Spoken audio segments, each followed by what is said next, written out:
Welcome to The Explainer. Today, we are diving into one of Nassim Nicholas Taleb's biggest and most powerful ideas, skin in the game. And trust me, this is a concept that, once you get it, you'll start seeing it absolutely everywhere. It exposes these hidden imbalances in our world, from how we think about justice all the way to how we even know what's true. So, let's get right into it. Okay, so what could possibly connect ancient Babylonian law, the huge financial crash of 2008, and the rules around kosher food? I know, it sounds like the beginning of a really weird joke, but they are all tied together by one single powerful principle. And understanding that principle is the key to seeing why some systems just work and others completely fall apart. And, more importantly, why some people can make massive, catastrophic mistakes while everyone else is left to clean up the mess. All right, so the core problem that Taleb points to is this really dangerous separation he sees all over modern life. It's this growing gap between someone making a decision and that same person having to actually live with the consequences of it, for better or for worse. To really get this, there's a great Greek myth about a giant named Antaeus. He was basically invincible, but only as long as he was touching the ground, because he drew all his strength from his mother, the earth. The second Hercules figured this out and lifted him up into the air, he lost all his power. And for Taleb, that's the perfect metaphor.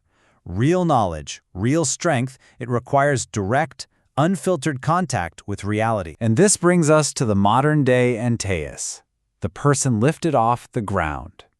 Taleb calls them the interventionista. You know who I'm talking about. It's the expert on TV arguing for some complex military intervention in a country like Libya from a nice, comfortable office. They get to sound smart and feel righteous, but when that policy goes wrong and leads to total chaos, well, it's not them who suffers. It's the people on the ground. In the world of finance, there's even a special name for this kind of one-sided risk. It's called the Bob Rubin trade. See, Robert Rubin, a former big shot at both the Treasury Department and Citibank, personally collected over $120 million in compensation. But when the bank's super risky bets blew up in 2008, he got to keep his money, and the American taxpayer had to bail out the bank. I mean, look at this. It's just a completely lopsided bet. The banker gets all the upside, they privatize the gains, taking home these massive bonuses when their risky trades hit the jackpot.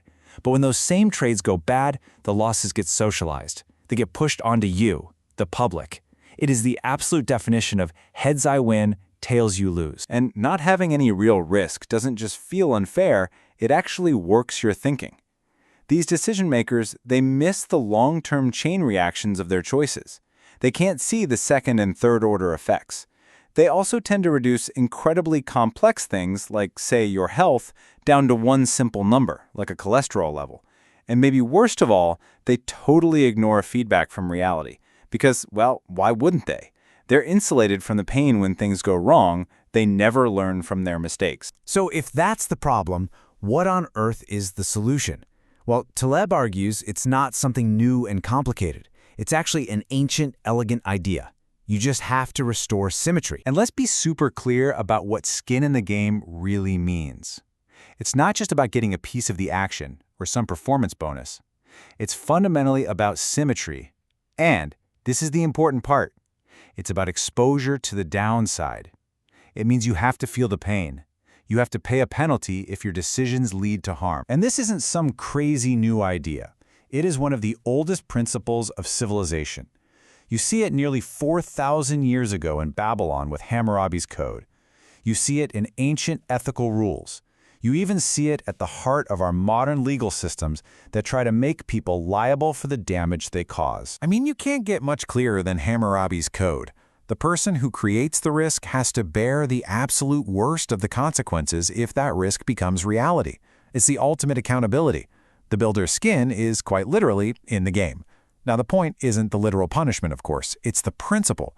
The penalty has to be severe enough to make people think twice about being reckless. This deep wisdom is even baked into our ethics. We all know the golden rule, right? Treat others how you'd like to be treated. But Taleb says the silver rule is actually much better. And why is that? Well, the golden rule can kind of tempt you to impose your own values on other people. The silver rule is simpler and way less likely to cause problems. Just don't do to others what you wouldn't want them to do to you. It's about restraint. First, do no harm. Okay, now this is where things get really interesting. When you start applying these ideas of symmetry and asymmetry, you uncover one of the most surprising and powerful forces in all of society. Now, this sounds crazy, doesn't it? How could a tiny, inflexible group possibly make the huge majority bend to its will? It all comes down to a very simple, lopsided choice, driven by people who have what Taleb calls soul in the game, some non-negotiable belief they will not compromise on. Let's make this real. Take the United Kingdom. The number of practicing Muslims who strictly follow a halal diet is pretty small, only about 3 or 4% of the total population, okay? Just keep that number in your head. Now get this. A stunning 70% of all the lamb that the UK imports from a major supplier like New Zealand is actually certified halal. So wait a minute, how can a tiny 4% minority end up driving the choice for the other 96%? The answer is this really powerful asymmetric logic. The logic is actually incredibly simple. The person who only eats halal has a hard and fast rule. They will never eat non-halal meat. But the flexible person, who doesn't really care one way or the other, well, they can eat the halal meat. So for a supermarket or a restaurant to serve everybody, it's just easier to offer the halal option. The preference of the most intolerant or inflexible person in the group wins. It's the same reason so many soft drinks are kosher and why automatic cars took over the market. And all of this brings us to our final and maybe the most profound idea from Skin in the Game. It's a total rethinking of what it even means to be rational. You know, you can argue with someone all day. You can present them with facts and logic, but you'll probably never convince them they're wrong. In the long run, only reality gets a vote. And reality doesn't care about who wins a debate. It only cares about who survives. Okay, so this leads to a slightly tricky but absolutely crucial concept called ergodicity. In simple terms, it's about the massive difference between how a large group does on average and how one single person does over time. For you as an individual, the path you take matters immensely. Why? Because you face the risk of ruin, that one single event that can knock you out of the game for good. The casino analogy makes this perfectly clear.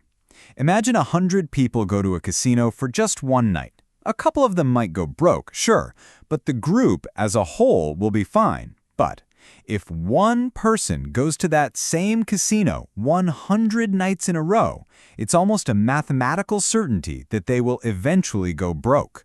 The first time they hit zero, the game is over for them. This is why you can't just apply average stock market returns to your own retirement plan. You have a breaking point. The market doesn't. So what does this mean for being rational? It completely flips the script. True rationality isn't about having perfectly logical beliefs or winning arguments. It's much simpler. It's about taking actions that keep you from getting wiped out. It's about survival. By that definition, some ancient superstition that has helped a culture avoid a rare but deadly risk for centuries is actually more rational than a complex modern financial model that ignores the possibility of total collapse. And that leaves us with this final, really powerful question. Taleb basically argues that everything that matters, honor, courage, ethics, real knowledge, it's all tied to this one idea of taking personal risks. So if you're not willing to put something on the line for your opinions, your comfort, your reputation, your money, then what are those opinions really worth? Are you really anything at all? That's the challenge of Skin in the Game.